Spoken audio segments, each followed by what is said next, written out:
Relating to self, relating to others, from Richard Schwartz. The way that we relate to our parts translates directly to how we relate to people when they resemble our parts. That's from his book, No Bad Parts. He also says, quote, IFS is a loving way of relating internally to your parts and externally to the people in your life. So in that sense, IFS is a life practice as well. It's something you can do on a daily, moment-to-moment basis at any time, by yourself or with others. And he says, quote, how we relate in the inner world will be how we relate in the outer. If we can appreciate and have compassion for our parts, even for the ones we've considered to be enemies, we can do the same for people who resemble them. On the other hand, if we hate or disdain our parts, we'll do the same with anyone who reminds us of them. Now, Anthony Flood, in his book, The Metaphysical Foundations of Love, says, quote, if a person loves himself rightly, he will love others rightly. On the other hand, if he relates to himself through a disordered love, he can neither relate to others rightly nor enter into a deep union with them. Anthony Flood says, each person relates to others in a manner shaped and informed by how he relates to himself. Thus, proper self-love forms a key condition for both developing a true friendship and nurturing and sustaining that friendship over time. Do you see the parallels here? St. Thomas Aquinas, Richard Schwartz are essentially saying the same thing, that the way that we treat ourselves, the way that we love ourselves, the way that we relate with ourselves is going to be the way that we relate to others. It's an amazing parallel. Schwartz says, quote, through a Christian lens, through IFS, people wind up doing in the inner world what Jesus did in the outer. They go to inner exiles and enemies with love, heal them, bring them home, just as Jesus did with the lepers, the poor, and the outcasts. So, in this podcast episode, we're going to be discussing flourishing. We're going to get into the practical applications of self-love. How do we do that? How might Aquinas understand the innermost self? And how can we reconcile IFS with a Thomistic understanding of the human person? How might St. Thomas have understood parts? We're going to continue to have this emphasis on self-love. We're going to bring in faculties, powers, and appetites. Oh my. We're going to talk about blending and how that's similar to being dominated by a passion. And we're going to talk about peace, love, and little donuts. And in all of it, we're seeking truth wherever it may be found and whoever may have found it. St. Augustine did this. St. Thomas Aquinas did this. And Adrian Posey said, there is magic in the old and magic in the new. The trick is to successfully combine the two. So we are bringing the best of the old and the best of the new on self-love together in this podcast episode. So let's do this together.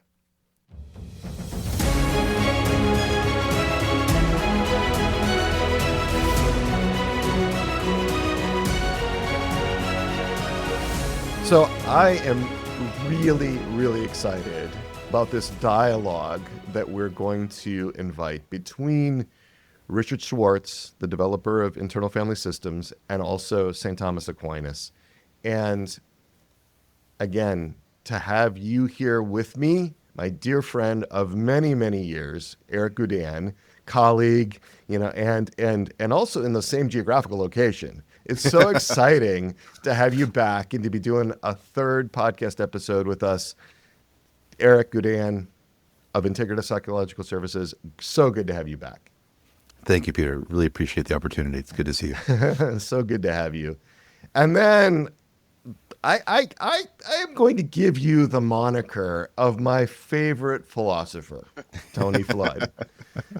My favorite philosopher, Dr. Anthony Flood. I am so appreciative that you're generous with your time and with your presence with us today. Thank you for being here.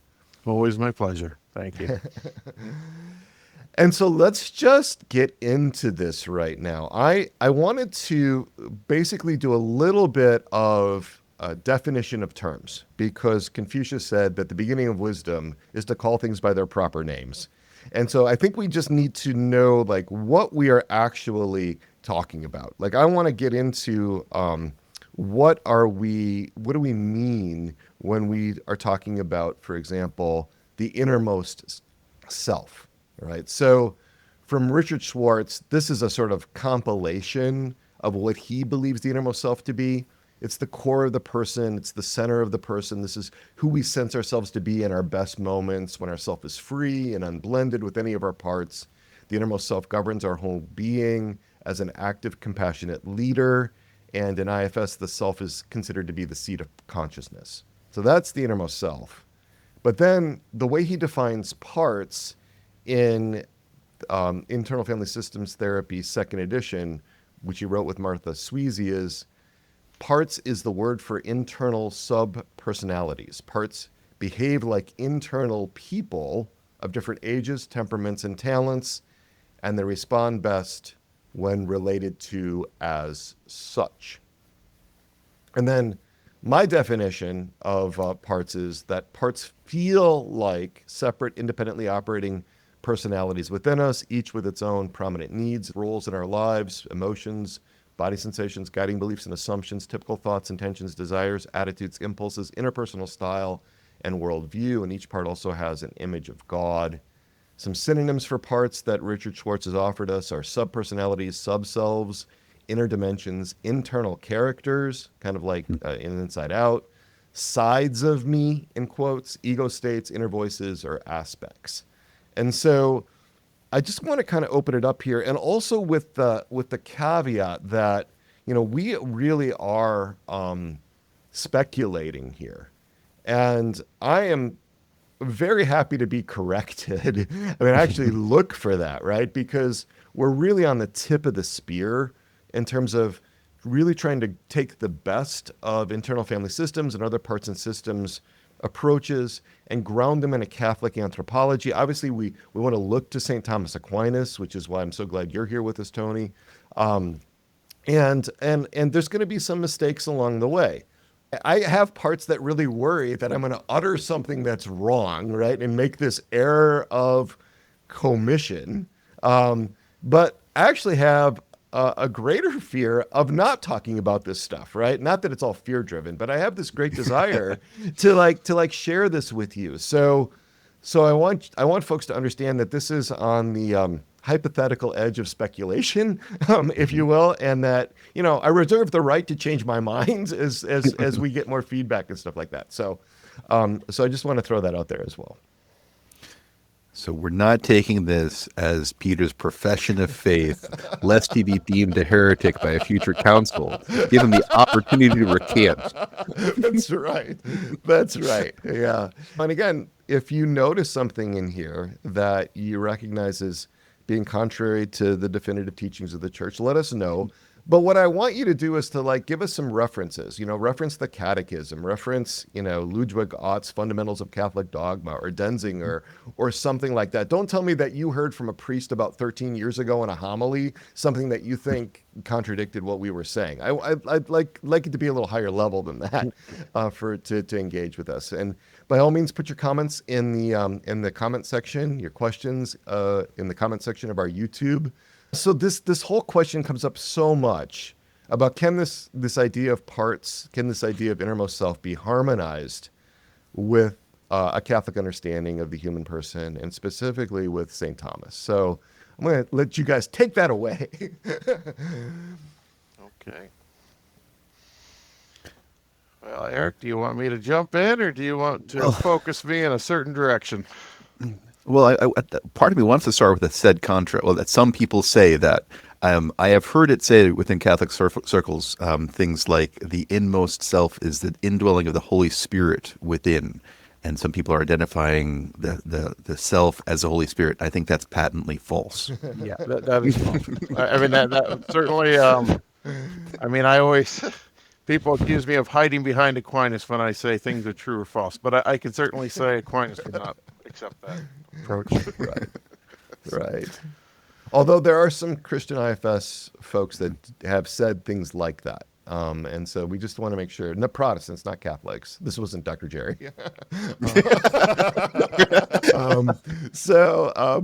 yeah, like the innermost self, like is there a sort of parallel within a Thomistic understanding of the human person? I think so. Okay. I think, where you see Aquinas talking about the innermost self most frequently is in his scripture commentaries when the word heart is used. Anytime we talk about dwelling in one's heart, he really, I think his general definition of heart is it's the highest operation of the spiritual powers. And by that he means intellect and will. But that also includes the affections. It's not just choosing, it's not just thinking, it's also feeling. Now, there's other times he sometimes he'll talk about the heart simply in terms of the will, sort of the purity of intention. But again, other times he talks about it in terms of just the intellect. So it just, the most generic sense is when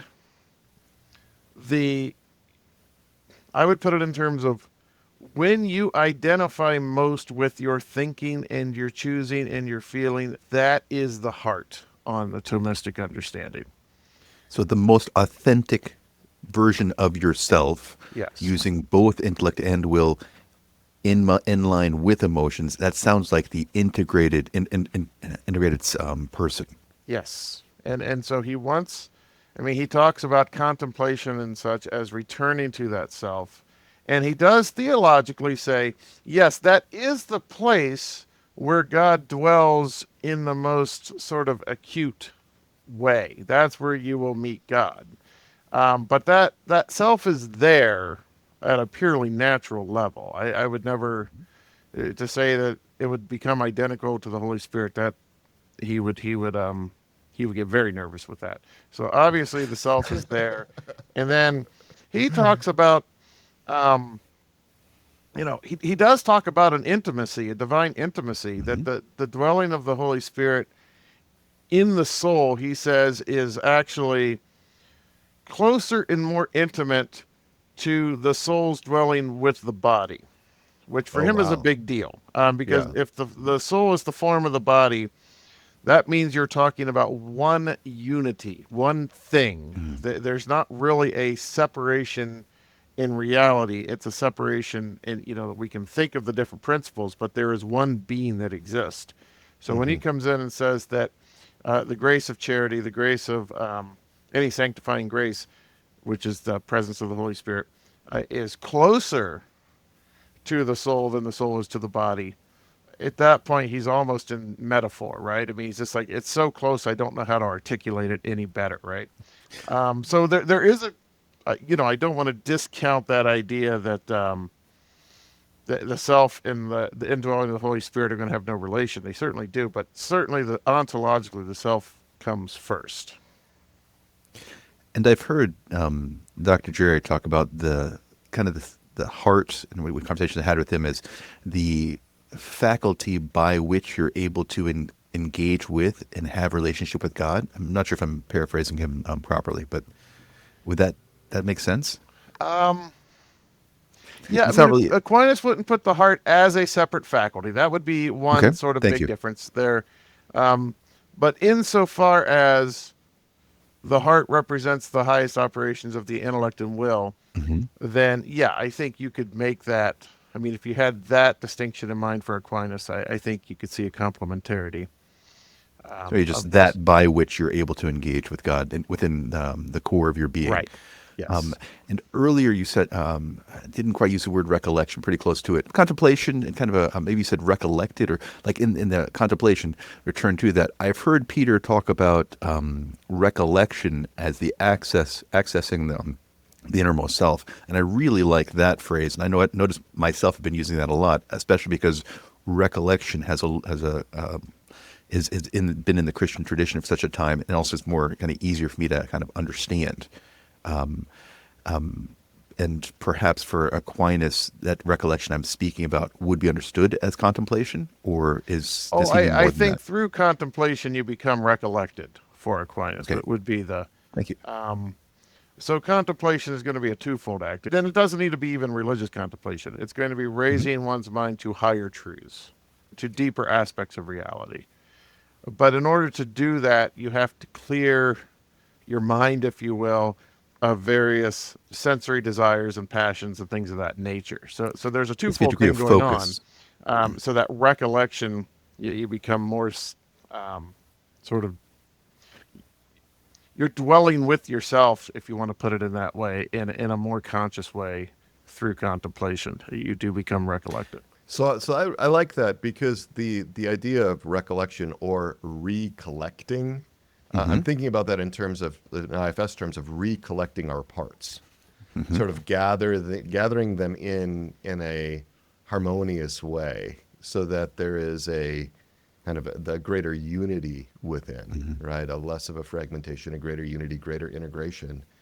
And I'm looking at this image that Dr. Jerry Crete has in his book, Litanies of the Heart, where he has this schema or this drawing of the human person, and he actually locates the parts of the person in the heart. And so that's kind of getting to what you were saying before about the emotional or the affective components. It's not just, the heart is not just about the intellect or the will, but it also includes the emotions, the desires, like different kinds of aspects of us, which I really like, because I don't like this idea of love being merely an act of the will, as though it involves only one faculty of us, right? Right. That doesn't seem like it corresponds to loving the Lord our God with our whole heart, Right. and leading with that, and then the mind, and then the whole heart, your whole soul, your whole mind, and all your strength. So heart, soul, mind, and then Yeah. strength. Yeah, and I won't get bogged down into technicalities, but well, maybe I will. But I don't intend to. For Aquinas, interestingly, the will is the source of what he calls the affections. But then we also have the bodily passions. Right. And in real life, those things are experienced together. It's not as if, oh, I'm having a passionate experience. Oh, I'm having an affective experience. For this They period of end time, up we're all split. being Yes. integrated. But the will is, it's a very affective faculty with an A there, affective faculty. Right. Meaning Aquinas thinks that, number one, you feel affection toward the good before you even choose it. I mean, the good has that pulling effect on us. It's bringing us to it. And in the case of a personal relationship, it's the goodness of the other person that's attracting us to them. And you can think of that, most dramatically in the case of romantic love, particularly early on, when there's this insane attractive force between two people, right? You're not choosing that attractive force. That's happening to you. It's and that's the classic sense of the word passion. It's something that happens to you. But then, and so he actually calls that complacency, which the Latin word there, I mean, he just means a pleasant, affective feeling, but one that actually pulls you toward it. But then when you choose the good, and when you actually make the choice, he says once you obtain it, in those cases that you do, then you have a new affective feeling of joy or delight, where you actually are resting in the good and enjoying the good. And now, in the case of the romantic love context, right? I mean, if there's two people attracted to one another, and then they actually come together, there's that delight in being in each other's presence, right?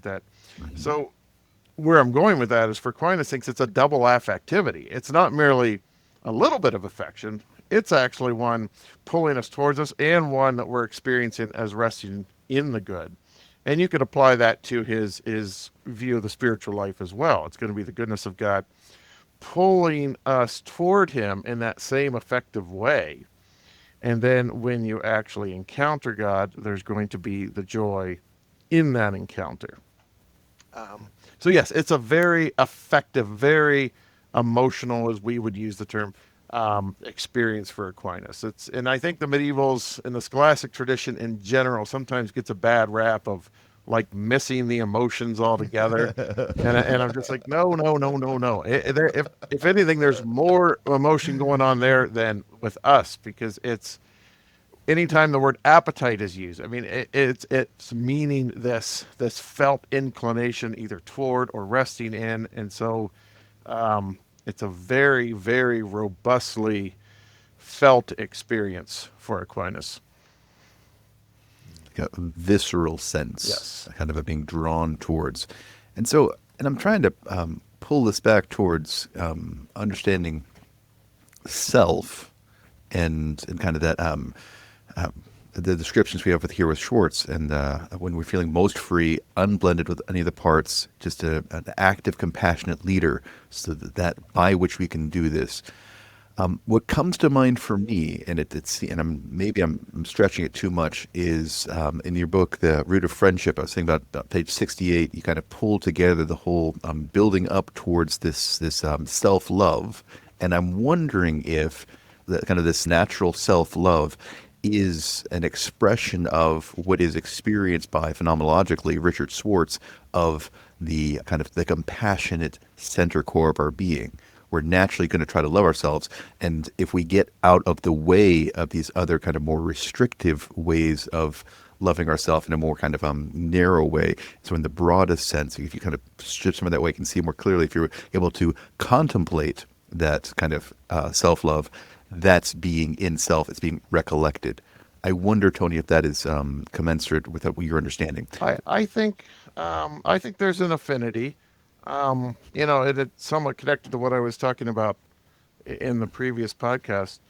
The experience of self-love, why we're having that is because we're experiencing ourselves as good, and love is naturally attracted to the good in the ways that we were just talking about. The good has that.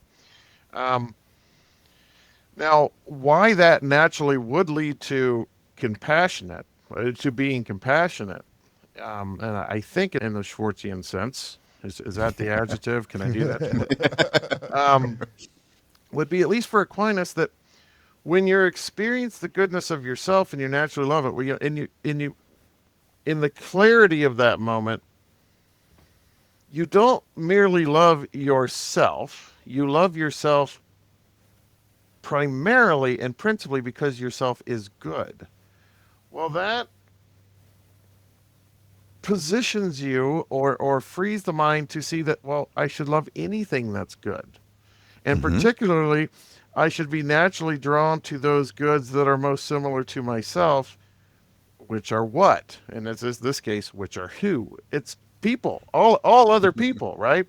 I mean, I am a human being, and I see that I'm good and I love myself. Well, that's going to have a natural outward trajectory then to all forms of goodness, but particularly those that are similar to me, which again is going to be human beings first and foremost. Now, if I get too wrapped up in my interest, well, then I start to see other human beings as a competitor, and I might see them as problematic.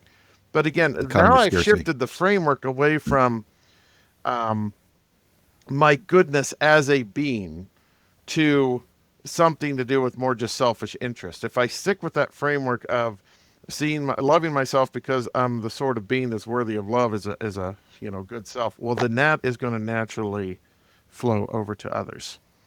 So one of the things that I really like about understanding the human person in terms of parts is that we can make some distinctions, because there could be this, I like most of me, or I love most of me, but I hate this in me, right? And that could be the burden that a part bears or the role that a part has, for example, in the system.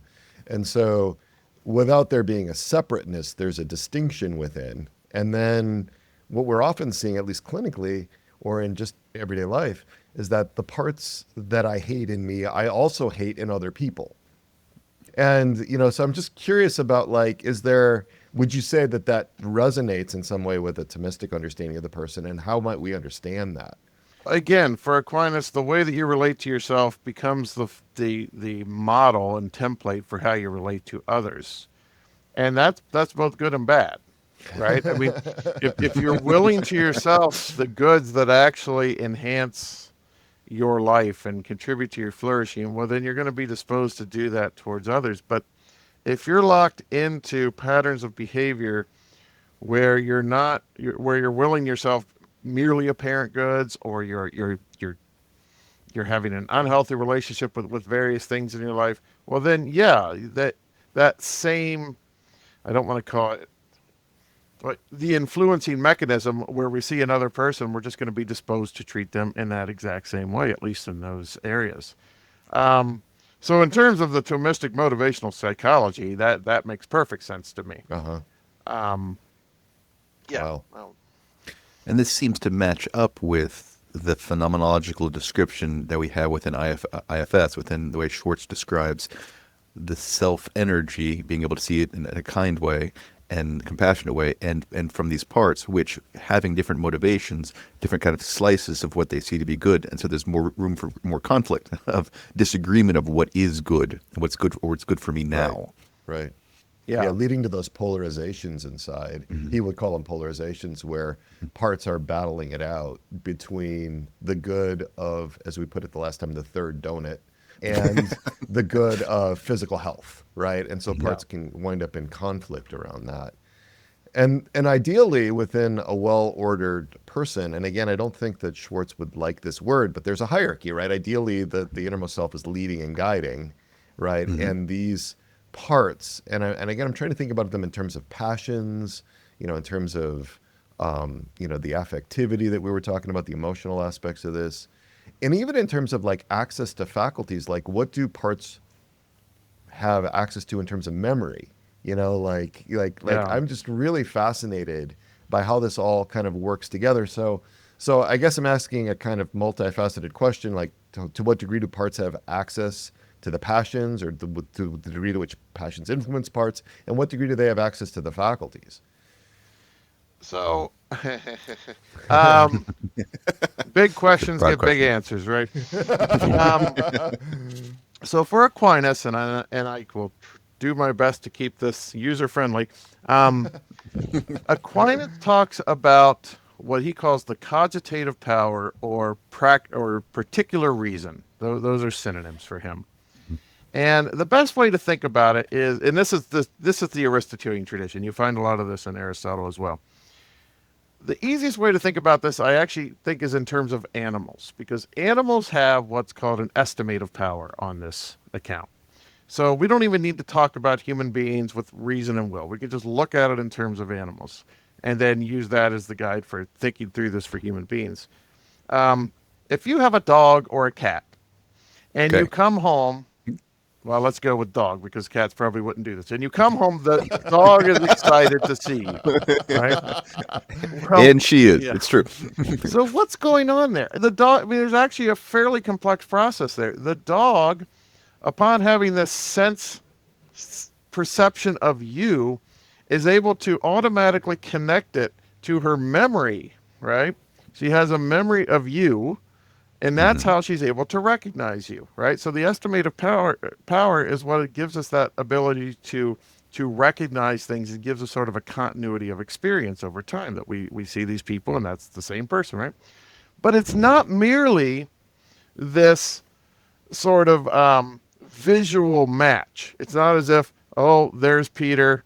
I remember him from yesterday. It's that, but look at all of the affective elements to that. The dog is not merely seeing you. The dog is remembering the affective part. I associate this sense image with all sorts of good feeling states, right? So the dog's very excited. And so the cogitative power is this intersection between memory and imagination and our passions and our real-time experience. Okay? Well, now let's flip that. I mean, let's go a little darker. I mean, now let's say you have a dog in the neighborhood that's abused by somebody. Well, what happens there? I mean, when the dog sees the person who has abused it, it's the same mechanism at play, right? The dog has the sense image, recognizes this, but now the dog whimpers and shows clear signs of having been traumatized by this person, right? The dog has trauma, which means now the emotions in this case are negative, but they're inextricably tied to the experience. You can't get the dog not to have that feeling state when seeing this person, because it's affectively triggered by yes, the occasion of part that of the sensible experience experience, itself. and this echoes impressions of past affectively laden experiences. Yeah. And so we human beings, we have all of the sense powers that an animal have and more. So sometimes I get a little bit on my soapbox. Some people criticize the medievals as having this pie in the sky view of the self, that it's all the soul, right? It's all immaterial and there's no body. And now with modern science, we know how the brain works and we don't need to talk about soul. It's just like, and I mean, I've even heard things like, oh, you ever hear the story of Phineas Gage where he got a rod in his head to change his personality? Oh, the medievals couldn't handle that. It's like, read. I don't mind if you, right? I don't mind negative appraisals of any thinker consequent to reading that person, but it drives me nuts when you clearly haven't read it. So for Aquinas, and again, the larger tradition, all of this is bodily. Now, of course, they didn't have an understanding of the neurological things that go on there, but they knew it was bodily. Everything having to do with sense perception is bodily. We share it with the animals. The animals don't have a soul on the medieval, of an immaterial soul on the medieval perspective. Okay, so we have all of that, and our brain is doing all of those things. We got the memory, and that can be manipulated to. And so, if we get a rod in our head, that's going to affect all of those emotional states that we have in relation to experience. But what we also have, so it's a both and for Aquinas. We also have intellect and will. And so what does that offer us? Well, the intellect is going to give us things like concepts where we can actually understand the general nature of things. So I can look at the dog and say, this thing has the nature of being, dogness, of the essence of a dog, and that has all these sorts of essential characteristics, and I could give a full scientific analysis of that. But more importantly, at least for our context, we have an intellectual apprehension of good and evil, right? We know through intellectual apprehension the nature of the good as such, that which contributes to flourishing as such, all right? So this is why Aquinas thinks, instead of using the word estimative power, let's call it the cogitative power, because it directly links for human beings to our higher faculties. That's why, again, it's called particular reason. So it's our reasoning, but in the moment. And it coordinates and systematizes and synthesizes all of this information that we're getting through our senses and all of the things going on inside our head, intellect, insofar as it's relevant to this experience. So there is a lot going on here. So you brought up the donuts. Let's go with that, right? So I see the donuts, right? And I'm just like the dog, right? Seeing you. I'm getting excited, the donuts, right? And again, it's not merely that I'm recognizing this object with previous objects. I am doing that. But it also inextricably recalls my desire to eat these things and the enjoyment promised by these things, right? It's an affective experience. It's a passionate experience. It's an affective experience. And that's just inextricable with that experience. But now what separates me from the dog, and again, now change it, you put food in front of the dog, right? I mean, that same sort of attraction of the dog. I also have this knowledge of the good as such. So my intellect is judging that, eating all of these donuts, let's say there's a dozen donuts, instead of 3, let's go up to a dozen, right? My intellect is judging, do not eat a dozen donuts, right? Right? That is bad for you.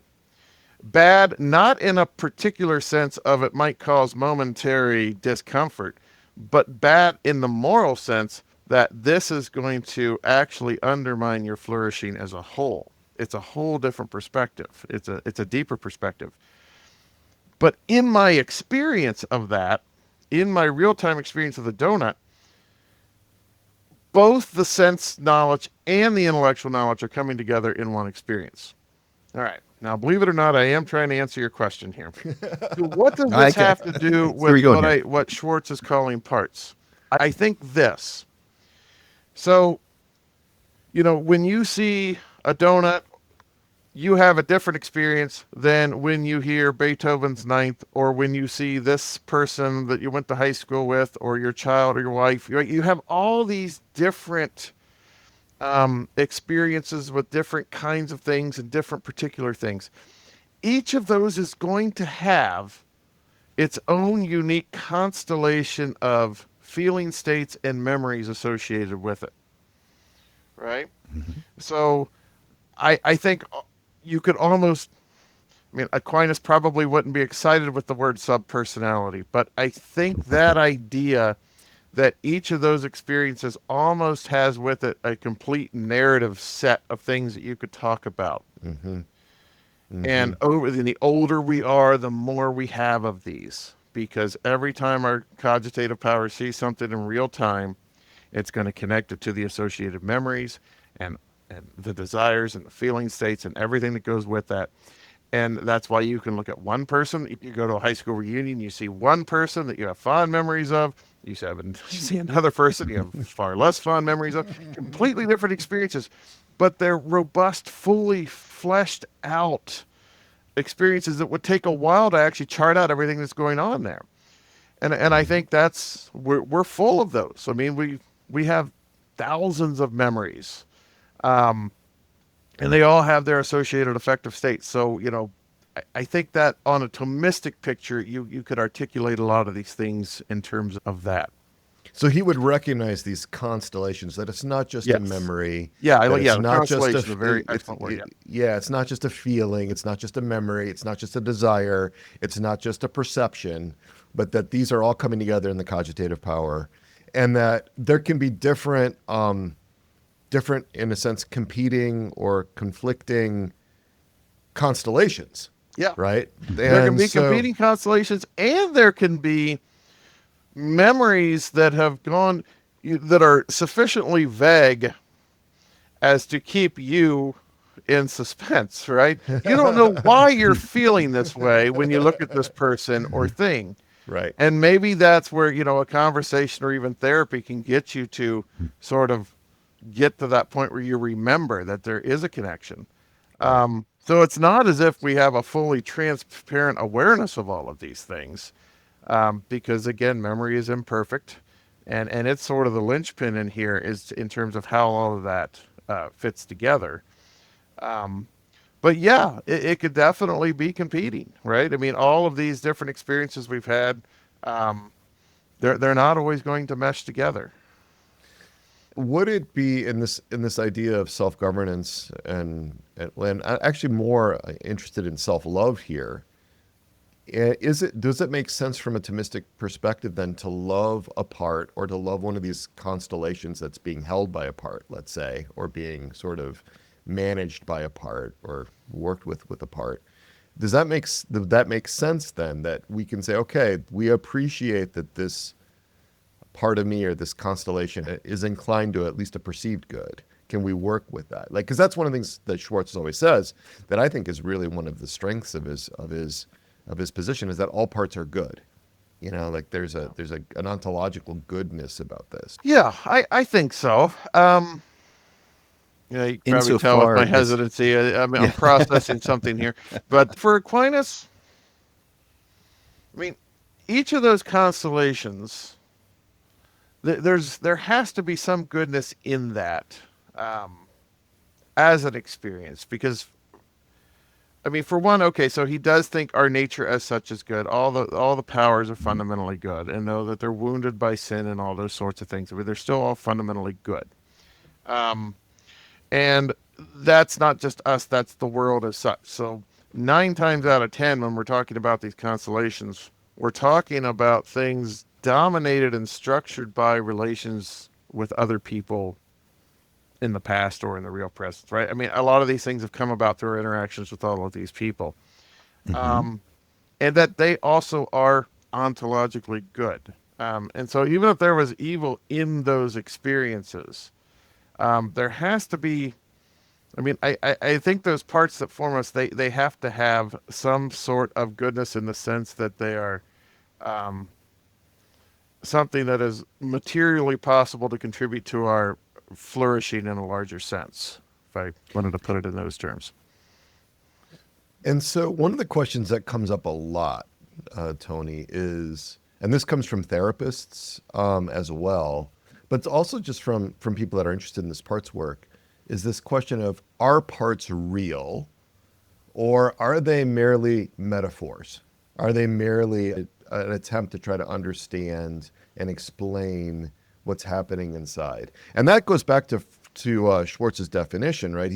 He understands that that some people really struggle with this idea that there's a separate part of us, and so he says, and they respond best when related to as such, as these sort of sub-personalities, right? So he has said, for example, if you don't believe in parts, well, just act like you do, and treat other people as though they have parts. Treat yourself as you have parts. Yeah. But for a lot of people, including myself, like I want to know, is there a reality here? What Monty de la Torre, who's a philosopher that is interested in IFS, has said is that they have accidental form, but they don't have substantial form. And so I'm just curious if that holds. Yeah. I mean, based on what I just said with the cogitative power and those forming those constellations of experiences, I would probably think of the word parts, if used in reference to Aquinas, as shorthand more than metaphor. It's not metaphor, okay. But it's a shorthand way of talking about all of these different powers and aspects of human nature working together to constitute the experiences we have. Well, in reality, obviously, the realities to which we're responding to through those powers. And so, it's almost as if I'm saying, use the as if. I mean, just assume as if you had these parts. It's just, how much work it is to go through each of the elements of the cogitative power doing this, and the sense power doing this, and memory and imagination. Just shorthand to say, well, that's a constellation, that's a part. So I think if you're using it shorthand, I think it's perfectly consistent with Aquinas. Now, if it's an ontologically separate part, well, Aquinas would get very nervous with that, because if it's actually ontologically separate, well, then you wouldn't have an identity with that, in which case it would be... What if it were ontologically distinct rather than ontologically separate? I think I would probably use the word accidental in that case too. And again, accidental, remember, for that tradition, doesn't mean anything like mistake or anything. It just means non-substantial, that we have one substantial form. Right. It's the thing that is our fundamental principle of unity. It's what makes us one thing. And then within that substance, we have all sorts of characteristics and accidents, right? My height, my weight, my hair color, all these things would be accidental things that are really part of me, but they're accidental in the sense that they're inhering in my substance and characterizing it in particular ways.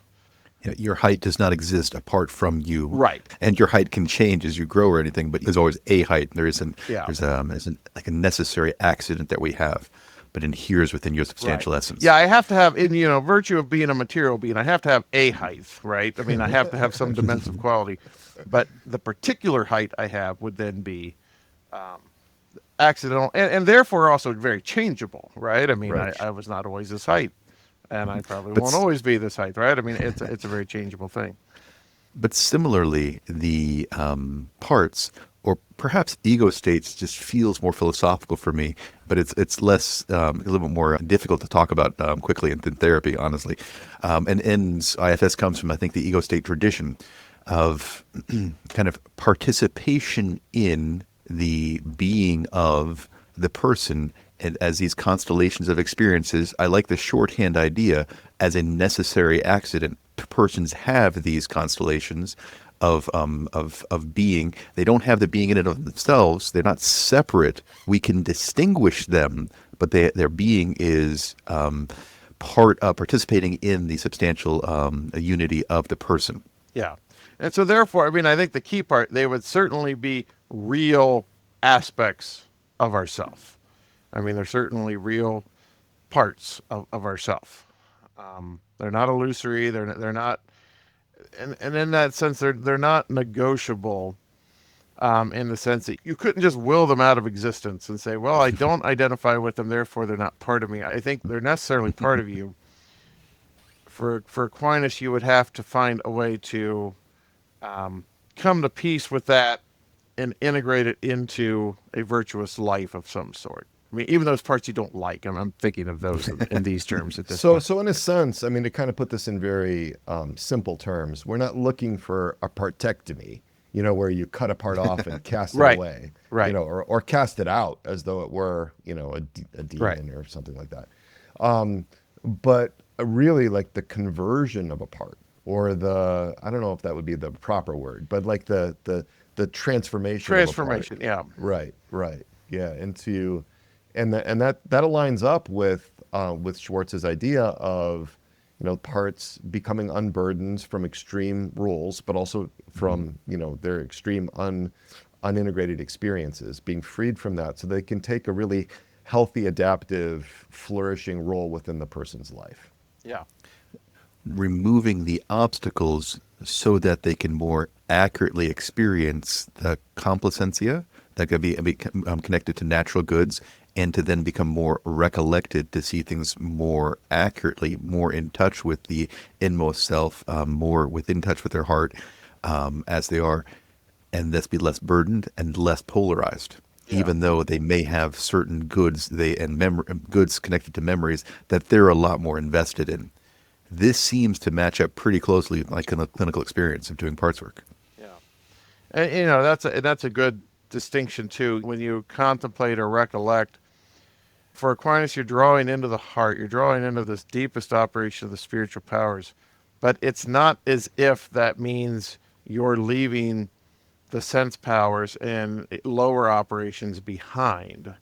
It's that you achieve a clarity through the highest operations where you see everything in connection to that. So it would be something still where you're aiming for an integration of all of this. But from that point of view of contemplation, you'd be able to just merely see it better. You'd be able to see those things better, I think. If that makes sense.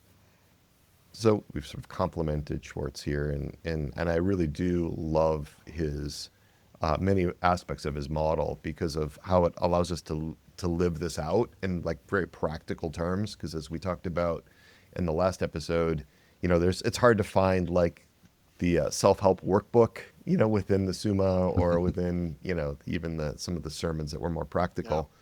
Yeah. But also he has said things that really raise Catholic eyebrows.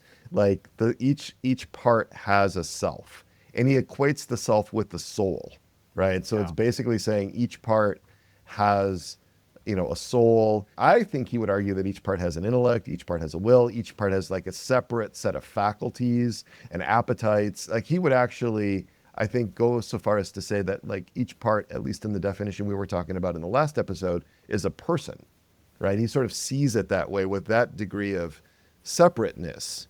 Yeah. So we want to, I think what we're thinking about a lot at Souls and Hearts is, okay, we understand that there's a distinction, right? But there's not a separateness, right? So right. we're trying to sort of manage that. So just comments on like, how do we preserve a sense of multiplicity, preserve the distinctions without creating like a separate, without creating separate persons, I guess is what I'm saying. Right. Well, I think we've already laid the groundwork for it. I right. think, if you go back to, and we're just going to keep going back to the cogitative power thing, but, when you think, which again, and even that's just shorthand for your actual experience of the world, because, that's what you are experiencing, but that's the key power that's doing all the integration. So when I see those donuts, now when I see those donuts, I might look at them and also have a little bit of regret when I see, because when I see them, I'm regretting all those times that I chose poorly in relation to them. Now, the point there is, what am I remembering? I'm actually remembering my acts of the will in relation to previous encounters with donuts. So Schwartz wants to say that there's a separate intellect and will. Yeah, Aquinas, yeah, he would never go for that in any way. But there are particular acts of the will associated with this particular experience. There are particular intellectual judgments that are associated with that experience, and the same with the sense passions. So if you want to think of it that way, each constellation is going to have its own activity of the will and Okay. intellect that might be very distinct from other kinds of experiences. To keep it simple, with the donuts, which I like, I'm going to have these experiences. But with something like seafood, which I just have no taste for whatsoever, I'm North not going Dakota's to a good have place for you, Tony. any of that. I'm going to have completely different acts of the will, completely different acts of judgment, completely different sense apprehension going on there. And so you could almost think of it again, well, as if I have a different will in relation to seafood than donuts. But it's the same will, it's just different activity of the will in relation to that. Well, let me build off of that, because internal family systems was developed in working with folks that had eating disorders. That's where it sort of started with Richard Schwartz. And so I want to go back to just the donuts and the different experience of the donuts from different parts or different constellations. So the experience of the donut on the plate, the experience of the donut in the mouth, but then the experience of the donut in the stomach, right? And then the, like you said, the regret, and then I feel at this point I might be receiving therapy, but that's okay. That's okay. I'll take it. Flash my insurance card at the end of this. It'll be fine. But then, this I'm not assuming this is you, Tony, but then the experience of throwing the donuts up, right? Like bulimia, right? So you were kind of making the distinction between the donuts, which you like, and the seafood, which you don't. But I'm talking about the donuts which you like and the donuts which you don't like the tension around a single object, if you will. So can you tell me a little bit about how that might work from a Thomistic perspective, kind of connecting it back? Because we would say in IFS that, there's a part that really loves the donuts and it calms and soothes me and it gives me a sense of well-being in the moment. And then there's a part of me that is concerned that if I gain any more weight, or even if I reach a normal weight, I'll be fat and I'll be unloved for the rest of my life. And so therefore I have to get rid of this, This phenomenological polarization that IFS describes. Right. But the ontology underneath of it. And I think what's going on there, at least from a Thomistic perspective, is you're seeing those different powers that are all feeding into the same experience. Your intellect is judging one thing with respect to the donuts. Your sense faculties are judging another thing. So that's the very simple one where, I see pleasure, I want to have it. My intellect say, no, that's not good for you. So that's intention in that one experience. But I think also, particularly when you're looking at longer term issues, you have to take into account memory and the various feeling states and judgment states associated with those past memories. Because all of that is brought to bear on that one experience that it could be regret. I regret all of those donuts I've had up to this point. And that doesn't take away my not merely sense desire for the donut. Because even that's too simplistic. I have that. But I might very well have sort of a deeper comfort that I just get from eating. Right. A sense of peace that's not just sensory, right? So that would be for Aquinas more of the activity of the will, but all of those different things are being coordinated and integrated into that one experience. And it's a solitary experience, but it's a solitary experience of a lot of potentially competing aspects. And so I think that makes perfect sense on a Thomistic perspective. So like going back to the parts as a shorthand for the constellations, it's not merely a metaphor. These are real experiences. But then it seems like parts have even a kind of dynamism in Schwartz, where he says that they endure over time, right? So it's not just a constellation forms in the presence of a donut, and he would say there's a finite number of them, for example, and that they're not created. They don't. Oh, and they're not. We wouldn't say that necessarily, but he would say they're not created by trauma. You know, and the numbers don't shift, right? It's not about sort of fusing the parts all together into one single homogeneous personality. So I'm curious if these constellations shift over time, if there's healing, for example, or order coming in, but the part remains the same, or something like that, or the part endures in existence. Would that still be I think Thomistic the in some way? constellation would endure, but it's now taking on new memories, and those new memories are going to have an ameliorating effect on the experience over time.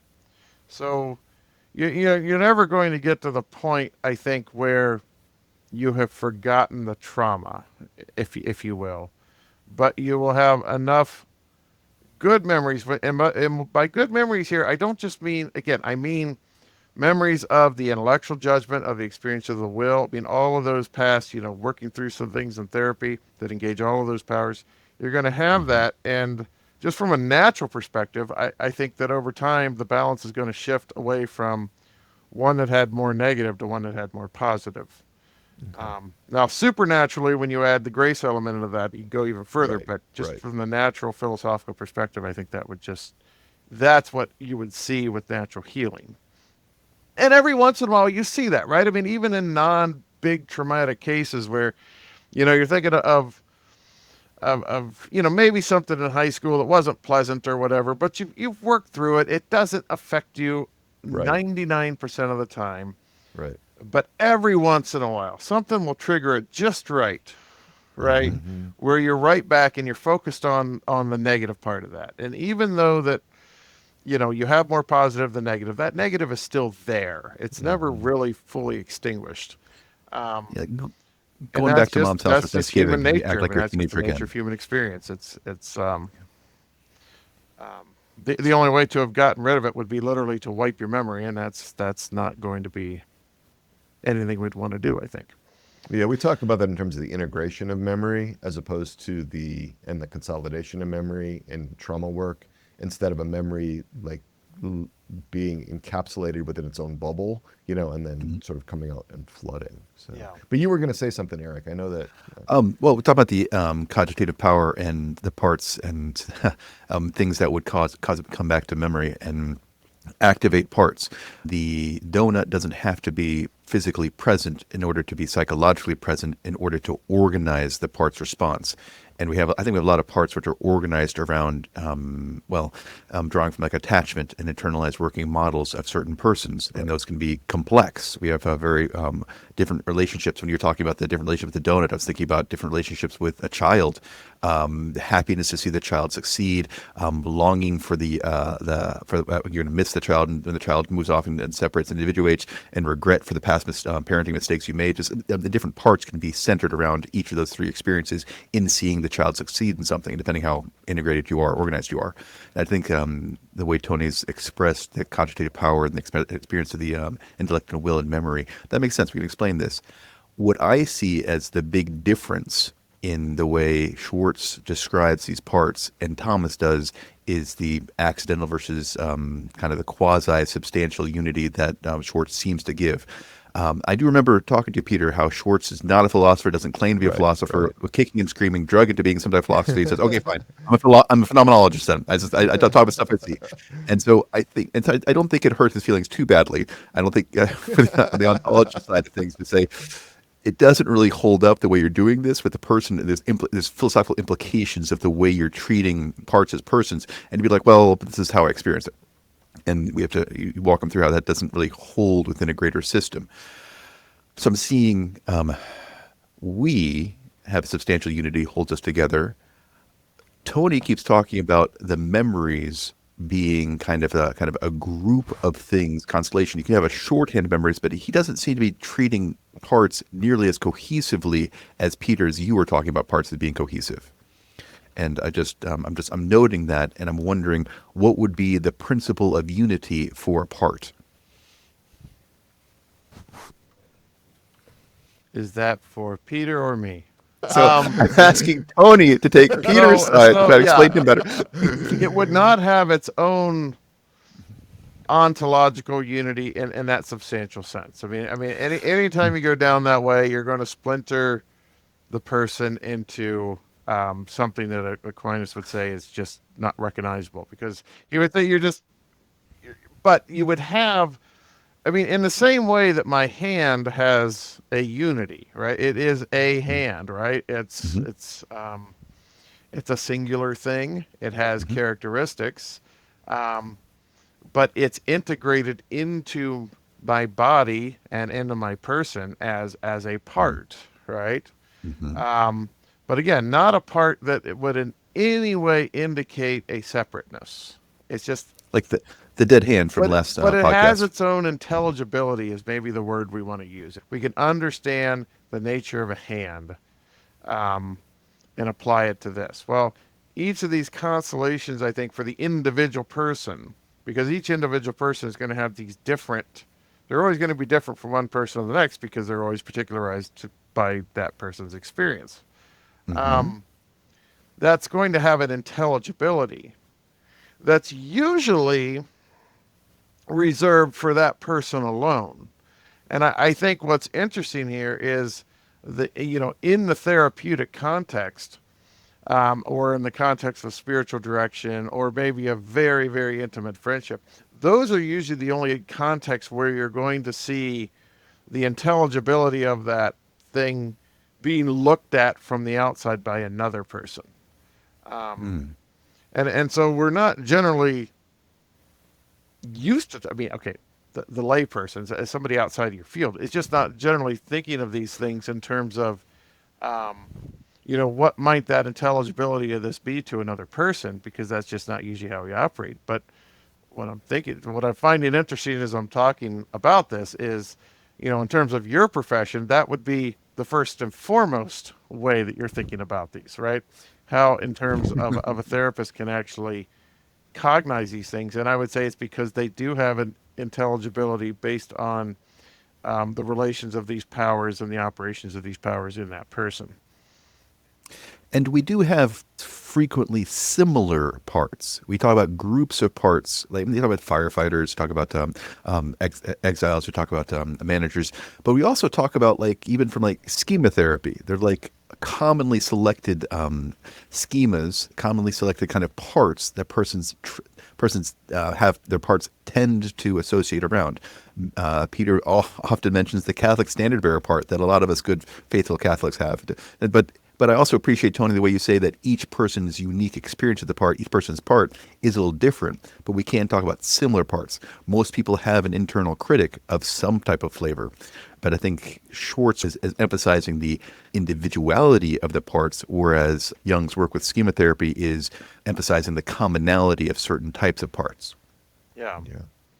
And for Aquinas, the word he would use it is the word he uses in all of these sorts of contexts, would be analogical. That Mm-hmm. anytime you have two things that aren't identical, but aren't completely dissimilar, they're going to be analogical. And he makes the case that being itself is analogical. And it's the point that no two beings are exactly the same, otherwise they would be the same being, right? If you had and so he says that means, by definition, every being, when we're looking at them comparatively, they're all analogical. At best, we can look for extremely relevant similarities, but we're never going to have identity. And that occurs at the experiential level too, at the subjective level. Each person's going to have their own unique experiences. Um, and it ties into that sort of irreplaceability of each person, because it's, when a person dies, they take those experiences with them that will never be experienced by any other human being again. Other human beings might have relevantly similar, but never Mm-hmm. identical. And we see that just in normal life. We see that when we interact with people, and friends, and it's two people looking at the same thing, having different experiences. Well, why? Well, for many of the things we just talked about. So when, I know the donuts are just boring and rote at this point, but two people looking at the donuts can have completely different experiences of that. And my kids sometimes do Bavarian cream donuts versus Long John donuts versus Yeah, cake donuts. I mean, it's a very different but I experience mean, with it's these. because they're, their memory and all of the affective states wrapped up with that, right? They're bringing that to bear. And so again, particularly as we age, and I don't mean like old people like us, I mean like even, the 10-year-old who's aging, they're gaining more and more and more experience, which is bringing with it actually more uniqueness to each time they experience something in real time, because it's filtered through, or at least contains all of these different previous experiences that are relevant to that.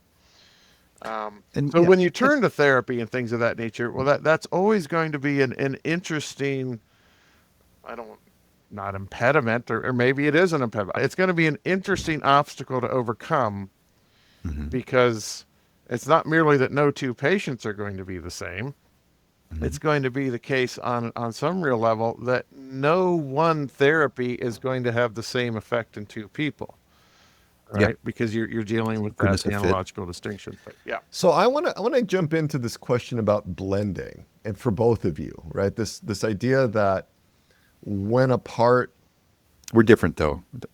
So you're blending the two of us. yes, I'm going to preserve the ontological difference between the two of you, and the fact that while there's similitude, that there is not identity. So no, but this idea. So Freud, or not Freud, Schwartz. It's an interesting Freudian slip of the slip. tongue. Slip. Well, it is a Schwartz. I mean, a Freudian slip. It's a Schwartzian slip.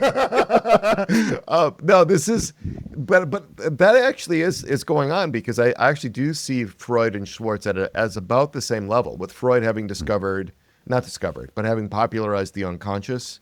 And I think that was such a huge impact in so many ways in the 20th century, and then in the 19th century, 20th century, and then in 21st century. Schwartz, with this parts and systems thinking, I think is going to be as revolutionary eventually. I think we're really at the front end of it right now. So I think that's part of the reason why that parapraxis, that's a technical word for a slip of the tongue. I made that, but this idea that Schwartz has of blending, where a part takes over the person, and really that part's perceptions become the only perceptions that are available in the moment. That part's beliefs, the only beliefs. That part's desires, the only desires. That part's emotions, the only emotions. And, and that's been likened to by a number of people as being sort of like dominated by a passion, for example. That's been one of the analogies that has a real Thomistic flavor to it. But I'm just curious if we could look at this phenomenon of blending, because we've all had that experience where all of a sudden all perspectives narrow down to one. We cannot see things in multifaceted ways anymore. We're really locked into just one way, one agenda, if you will, And so I'm curious if we can discuss that from how St. Thomas would look at it. Sure. So, and again, let's reiterate what we said at the outset here. I mean, we are just sitting here speculating. So when words start coming out of my mouth, does this have anything to do with Aquinas? I hope so. When I introduced the cogitative power, I said, in animals, it's the estimative power. Because it just reacts to sensory pleasure and pain. They have no higher order faculties, right? Well, the estimative power in animals would be the power that we're working with to train and domesticate or to condition, to use that word, right? When we condition an animal, condition the dog, not to go to the bathroom in the house, but to go out to housebreak them, or to condition them to eat over here at these times, or whatever it may be, or to get the cat to the litter box and all these sorts of things. We're conditioning them through either positive, negative reinforcements, but it's what we're doing is deliberately training their estimative faculty to have a given kind of experience, that when they see this or feel the urge to go to the bathroom in this case, that we've conditioned them to, go outside. Okay. Well, it's the same with human beings, right? The cogitative power, anytime we're conditioned, it's going to be that same power that's, the chief thing being conditioned from an external principle. But what makes human beings different is, again, that we have intellect and will. And because of that, our will is able to have a share of control over, I think, how we experience things, right? We can choose. I don't want to say that we can condition ourselves, but Aquinas is going to say through virtue formation, we're actually conditioning our cogitative power away from having, say, overly negative appraisals of everything, right? So, um, if you're somebody who tends to just see everything in negative terms, or maybe overly positive terms, if you want to go that direction, you can choose to sort of recondition your cogitative powers to where you broaden your perspective, right? Because you do have an element of control over um, the stance you take on your experiences over time, not right away. You can't choose to get that negativity out of your head, but you can choose to say, I'm not going to be locked into that experience. When I feel that experience, I'm going to deliberately sort of counteract it with an act of the will. And over time, Aquinas says you're in effect going to condition that, or to retrain that, um, to respond differently, which means that you'll actually in the future be experiencing the similar sorts of things, but in different ways. Because you do have some sort of control over that, where the animal would not have control over that. That's the big thing that distinguishes animals from human beings on this point. And I think from the point of view of outside therapy or a parent helping their child, that's part of what we're trying to do. We're helping in that process of training the way that, in effect, the cogitative power associates memories and things to certain sorts of experiences. Does that answer the question at all? Yes, Okay. but so translating, I think so the habitus, habitus intellectu, habit of the intellect of these states in training. So in the state of being blended, there is kind of such a salience of the cogitative power, the practical intellect's situation, that seems like that which is most present. And you can choose, you can omit passively to take any action. You can not recollect yourself, but rather just go with that. And there can be a Right. passive executive willing of going along with that which is most salient. Although you've gone down this path before, it doesn't go so great. There can be a blending with that part who's been pushed by this because of past experiences. I think that's the Right. experience of blending. I think it's very much in line with what you're saying. I'm just going to connect the rest of the dots. I think I'm that's sort what. of, as you say that, I'm sort of imagining the donut, the third donut, lifting off the plate and sort of entering into the body in a different way, right? That's kind of what it's the will sort of being passive, or maybe the innermost self not sort of intervening, right, at that Yeah. point, right? Yeah, Well, and we make these distinctions, but it is you and different right, aspects right, of right. Yeah. you, and who's driving the bus, who has most access to the intellect and will and memories, and who keeps presenting that, and if nobody else, if there isn't another contravailing force within us to our better angels of Lincoln and Gettysburg Address, or more of a recollected state of the U-turn of trying to affirm the appearance of the good that this part is pursuing, but helping it to see there's more than just this good that this part of me, this aspect of me, this constellation of cogitative power sees at this moment. Yeah. And I kept saying the will there, but I mean also the intellect. I mean the intellect is just as much part of that, and our judgment of what's good for us overall. I mean that's the intellect and will always working together. And again, kind of go back to all, I think relevant to this and relevant, all the way back to the Plato discussion we had. When Hmm. Aquinas talks about intellect, that it's not as if that's you, right? I mean, I sometimes think that Right, you're not your intellect, right? right, You are stand behind your intellect, if you will, and you act through it, and the will and all these other things. As for Aquinas, the self, you stand behind these things.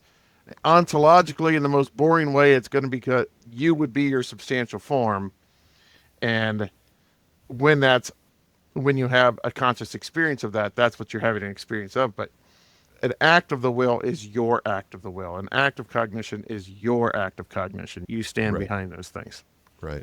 in the most abstracted sense, but in the mediated sense. I mean, like in how many different layers do you talk about? How do I take a drink? Well, it's through my hand, through the cup, and through my will to do it. And yeah, there's Right. there's various steps there, which are each real, but depends on where you put the emphasis, what you generally mean by how do you do this. Yeah. And I would just say that the blending is, I mean, I think you're right that, contemplation, recollection, that's going to be the check and balance, if you will, to one part or this one aspect of, the kinds of experiences you have taking over and dominating. If you're withdrawing in and taking stock of things, that's going to give you the self-awareness, the self-examination that, number one, you see that happening, because if you don't see that it's happening, you're never going to take corrective measures. But number two, positioning you to actually take corrective measures too.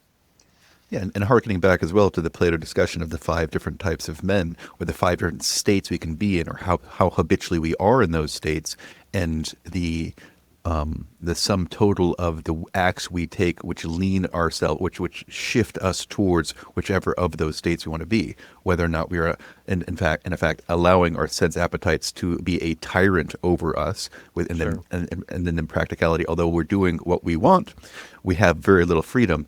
Or if we're allowed, we allow a higher order to subordinate some of these lower desires, create a better harmony between the polarization of parts, and be guided by our inmost self. Yeah. That's the analogy I would use. So I want to just change direction a little bit here, because Schwartz has basically given us a formula for what a human person is. He says the human person or human being is the innermost self plus the parts plus the body. So that's the definition. Taxonomy he's using. That's the definition of a human person.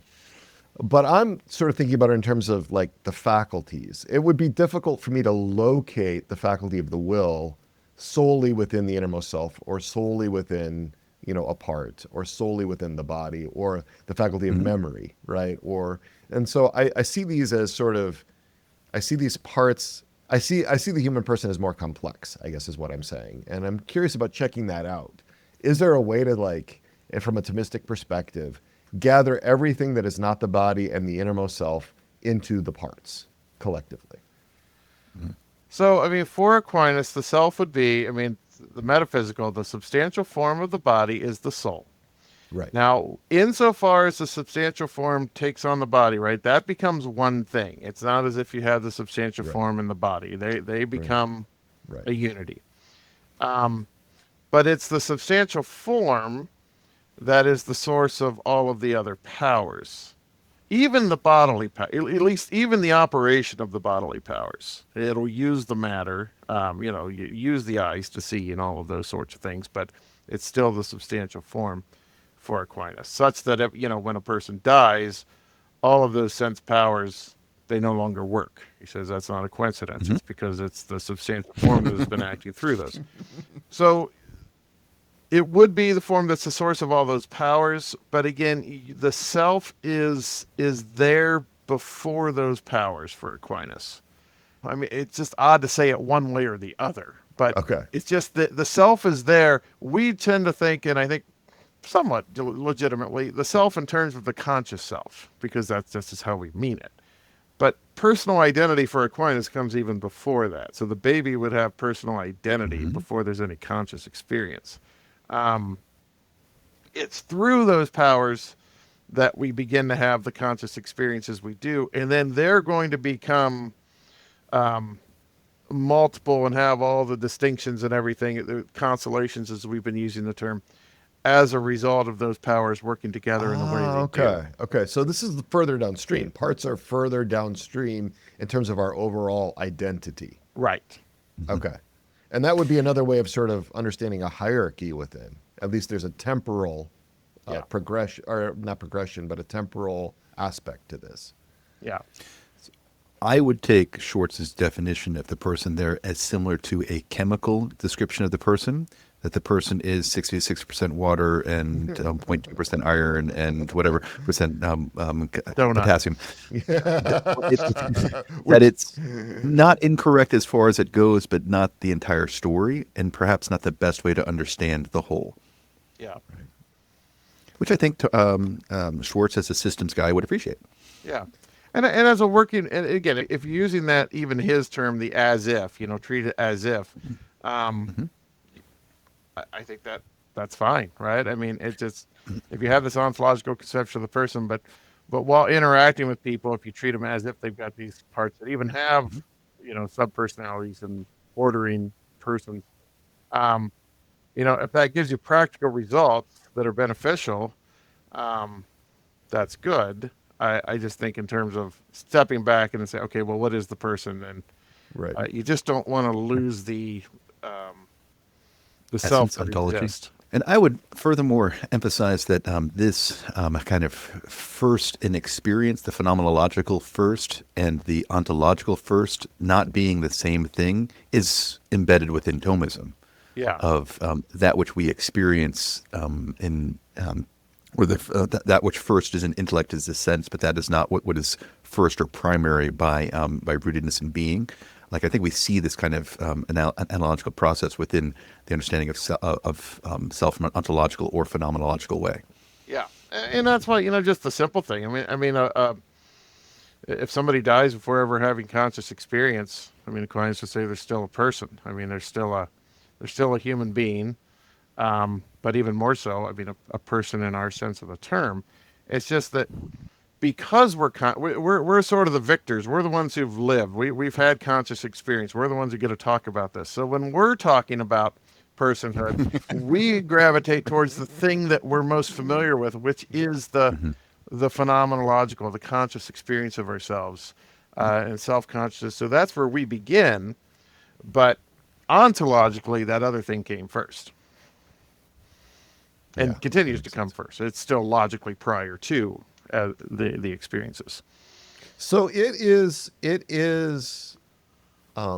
fair to and right and good to consider these parts, consider these constellations as the appropriate objects of love of oneself, right? This would be the natural way that we could, focus in on what does it mean for me to love myself. Yes. Okay.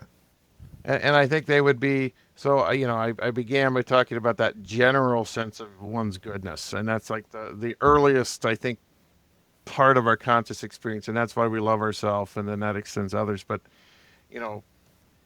in, zooming ahead now, or even think of it in recollection, but even not recollection, right? When you love yourself, you're loving all of those things about yourself that are good, right? Which are going to be all of these different parts, if you will, all of these different experiences. You're identifying them.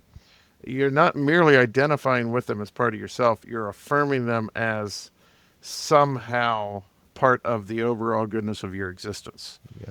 Even those things that you want to transform over time. I think when we have that, because we've talked a lot about love and donuts, and we haven't worked in a lot of peace yet. So we have to like sort of peace, love, and donuts. We need to go back to peace, and that's when we have peace is when this is all ordered inside, and these constellations of these parts. I often will put it in terms of are in right relationship with the innermost self. That there's an order there that again is order to our telos, or to being able to love God and to love our neighbor. Yeah. And again, this, Aquinas, always the word is virtue here, but I think that virtues have that integrating function, as we've talked about in the previous podcast, because each of them is kind of focused on its own little thing, but it's also serving to integrate the person as a whole, because all the moral virtues in some way connect to the will, even if they're not seated in the will. And then you have intellectual virtues too, which we haven't talked about, but they're all connected in integrating the person in the ways I think you're talking about, which will yield, an integrated person would be a person, at peace. Mm-hmm. Mm-hmm. Well, this has been wonderful. I am super excited to be opening this discussion. I'm sure it's going to to resonate with a number of folks. I'm sure it's going to raise a lot of questions. Again, to put those questions, comments in the comment section of this episode on YouTube. If there's one thing that you would like our viewers, our listeners to remember, right? So what they might hold from all of the things that we've discussed, we've covered a lot of ground. One thing that you would like them to hold on to as something to keep with them for the rest of their lives, what would that be? So a final emphasis maybe, and then a takeaway. So. Well, for me, it would be that the person is, that there is an ontological unity to the person. But to connect it with other aspects, when you love another person, ask yourself deeply, a deep friendship, what are you loving? And I think the quick answer would be everything, right? You love everything that goes in, all the complexity of that person. You love that. There might be parts that, aggravate you here and there, but it's all that person. You love all of that. So it's the same. It's going to be the same within as without, that we're complex beings, both physically and psychologically. But when we see the goodness of that, that sort of commits us to a position of affirming that that's who we are and what we love about others as well. Beautiful. Tony, that was really beautiful. I would like to emphasize the immediacy and totality of the human experience within each moment, that we're experiencing a lot of stuff going on, and we do a lot of things, and that we make distinctions in order to organize and make sense of where we are and what we're doing next. And so parts, the as if, a constellation of the cogitative powers, the parts, we deal with these in order to help understand all that stuff, the pressures that we experience within ourselves as a substantial unity as a person. Wow. And my key takeaway in all of this is, parts work with the appropriate modifications is consistent with a Thomistic understanding of the human person. It's consistent with the Catholic anthropology, consistent with the Catholic metaphysics. So there are ways. We have to be thoughtful about it, obviously. But there's no need to discard the good in IFS. It just needs to be parsed out and harmonized with a Catholic understanding of the human person.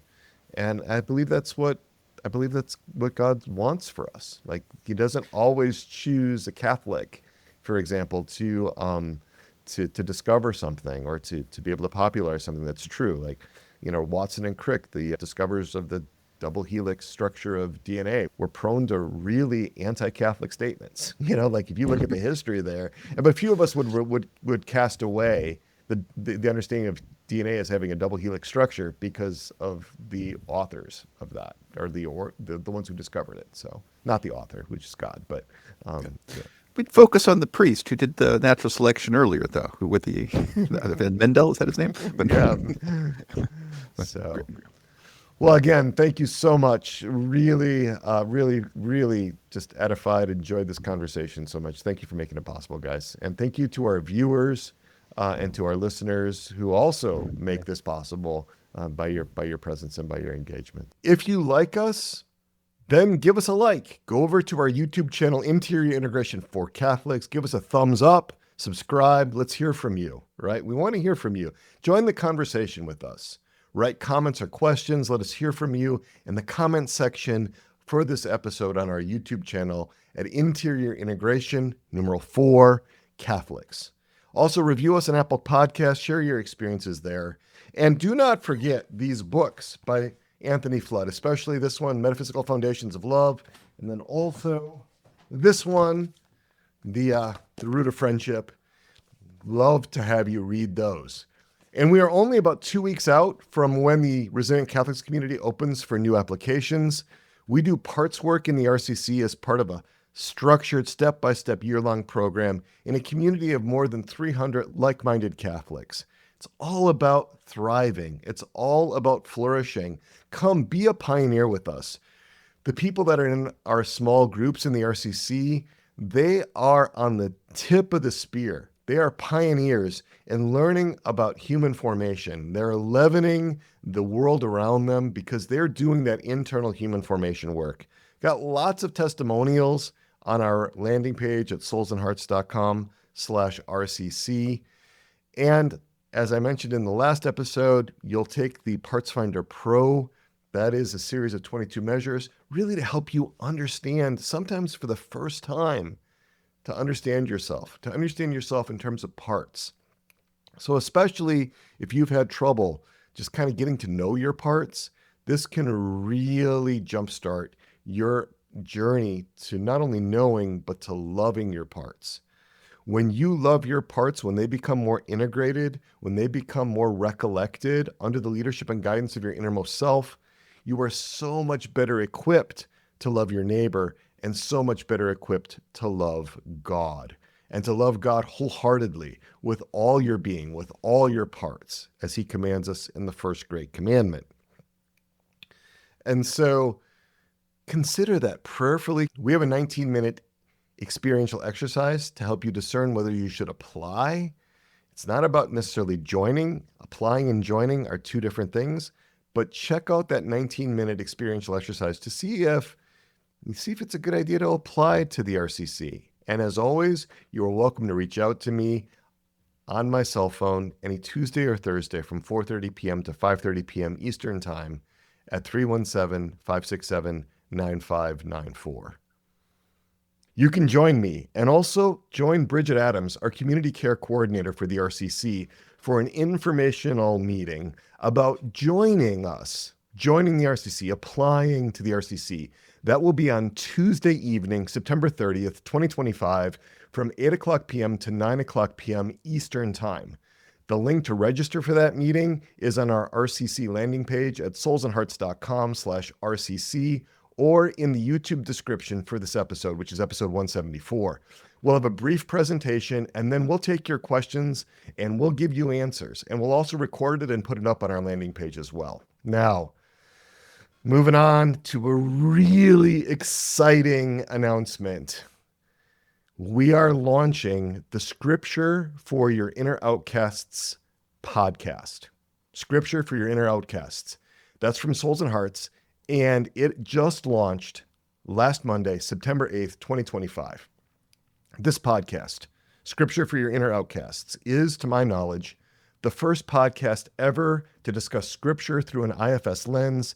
It's the first podcast ever to speak directly to your exiled parts. It's very short, only about 4 minutes, but it's powerful. Why? Because in the Gospels, Jesus reaches out to the outcasts, the most marginalized and rejected members of his society. And in this very brief podcast, we take his approach inside to reach out to our inner outcasts, our exiles, the parts of us who are walking in the darkness and the gloom. So listen in. Invite the good news into your depths each day as we share the light of the daily and Sunday Mass readings to shine on your inner lost sheep, your inner prodigals, your inner lepers, your lame, your deaf, your blind parts, your inner tax collectors, your inner prostitutes, all those parts of you that are deemed unworthy and unacceptable by your protector parts and the protector parts of other people. Why? So that you can integrate inside, so that you can heal and grow to flourish in accepting being loved and loving yourself in an ordered way, and then being able to love God wholeheartedly, and then all your parts, and your neighbor as yourself, your neighbor in all of his or her parts. And it's all informed by internal family systems and all firmly grounded in a Catholic understanding of the human person. So join us each day in seeing Scripture through this new lens, coming alive for those parts of you that may have experienced spiritual neglect and need healing. Pick up the Scripture for Your Inner Outcasts podcast on YouTube at the link below, or search for it in YouTube, or find us wherever you listen to podcasts. We are on all the major podcast platforms. And I have even one more exciting thing. Our dear Dr. Jerry Crete, has just released a new rendition of the hymn, Be Thou My Vision. This version is inspired by internal family systems grounded firmly in a Catholic understanding of the needs of the human person in our parts. It's the same melody, but new harmony, new lyrics, all parts informed, all parts attuned. And here's what Dr. Jerry says. He says, it was important for me to retain the beauty of the traditional Irish hymn while adding further insights into the complexity of the soul's inner world and its relationship with a loving God. This song is a meditation on the love of the Father and the deep healing of the human person. So check it out on Spotify or Apple Music or iTunes under Dr. Jerry's band name, which is Pateras Agape. This rendition by Dr. Jerry is amazing. We also have a link to it in the YouTube description for this podcast. So with that, we'll bring this to a close by invoking our patroness and our patrons, Our Lady, our Mother, Untier of Knots. Pray for us. St. Joseph. Pray for us. St. John the Baptist. Pray for us.